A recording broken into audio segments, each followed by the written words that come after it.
কদমের মতো সাদা ফুলে ভরে গেছে পুরো ফসলি জমি। সূর্যের আলোয় ঝলমলে পেঁয়াজের বীজ দেখে হাসি ফুটেছে চাষিদের মুখে। উত্তরের জনপদ পঞ্চগড়ের ৫ উপজেলায় বেড়েছে পেঁয়াজ বীজের চাষ। ৩০ হেক্টর জমিতে আবাদ হয়েছে হাইব্রিড ও রানি ওয়ান জাতের বীজ। উৎপাদনের লক্ষ্যমাত্রা ধরা হয়েছে ৪৫ মেট্রিক টন। এবছর একটু পরিমাণে বেশি লাগাইছি, মোটামুটি ২ একর।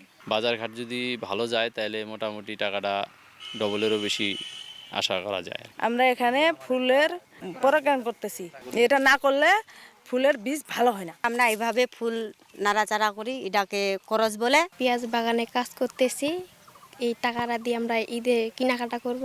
পেঁয়াজ বীজের আবাদ বৃদ্ধি করতে মাঠ পর্যায়ে কৃষকদের বিভিন্ন পরামর্শ ও সহায়তা দেয়া হচ্ছে বলে জানান কৃষি বিভাগ। পেঁয়াজ বীজ আবাদ নিয়ে আধুনিক কলাকৌশলের বিষয়ে তাদেরকে সচেতন করে তুলছে।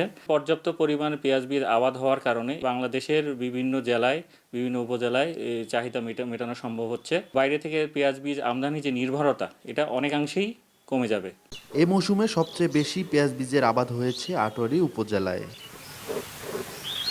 সোহাগ হায়দার, সময় সংবাদ, পঞ্চগড়।